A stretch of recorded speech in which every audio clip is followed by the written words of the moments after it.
ہم کب کہہ رہے ہیں کہ علماء کے پاس نہ جائیں؟ میں ہی پلانٹ ارتھ پہ واحد بندہ ہوں جو کہتا ہوں سارے علماء کے پاس جاؤ اور ان سے یہ جا کے پوچھو کہ ٹیکسٹ بکس کیا کہہ رہی ہیں، مجھے دکھاؤ، اپنا ترجمہ دکھا دو. اگر ان کو عربی نہیں نہ آتی عوام کو تو اپنے بڑے علماء کا، یعنی تقی عثمانی صاحب یہ جرت کریں گے کہ میرا ترجمہ قرآن کا اشرف تھانوی سے بہتر ہے؟ کیا ڈاکٹر تعلق قادری صاحب جرت کریں گے کہ میرا ترجمہ احمد صاحب ریڈوی سے بہتر ہے؟ کبھی کوئی جرت نہیں کر سکتا. اپنے بڑوں کے ترجمے دکھاؤ اور بتاؤ جو انہوں نے ترجمہ کیا قرآن کا اور سنت کا حدیث کا، اور تم کیا بات کر رہے ہو.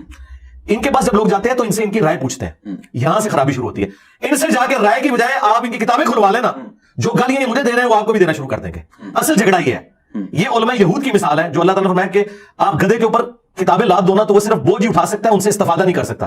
علماء یہود کو پتا تھا یہ آخری پیغمبر وہی ہیں جن کی پروفیسیز ہماری کتابوں میں موجود ہے، لیکن انہوں نے ضد کی وجہ سے اپنی کتابوں کا بھی ڈینائل کیا. تو اللہ نے فرمایا تم تو گدھوں کی مثال ہو، جیسے گدھے نے بوجھ اٹھایا، تم نے کتابوں کا خالی بوجھ اٹھایا، انہوں نے کتابوں کا بوجھ اٹھایا ہے. اسی میں کہتا ہوں کہ ہماری کتابیں پڑھی ہوئی ہیں، ان کی کتابیں پڑھی ہوئی ہیں شوکیس کے اندر. تو ان سے کہیں کہ بتاؤ کیا لکھا ہوا ہے. میں کہتا ہوں آپ جس فرقے کے پاس جائیں گے نا ادھر ہی آپ کو میری بات کا جواب مل جائے گا، دوسرے کے پاس جانے کی ضرورت نہیں. اور دوسری بات میں کہتا ہوں ایک بندہ اگر کوئی بات دکھا دیتا ہے نا اس پہ رلائے نہ کریں، دوسرے کے پاس بھی جائیں، تیسرے کے پاس بھی، لیکن سب سے ریفرنس مانگیں.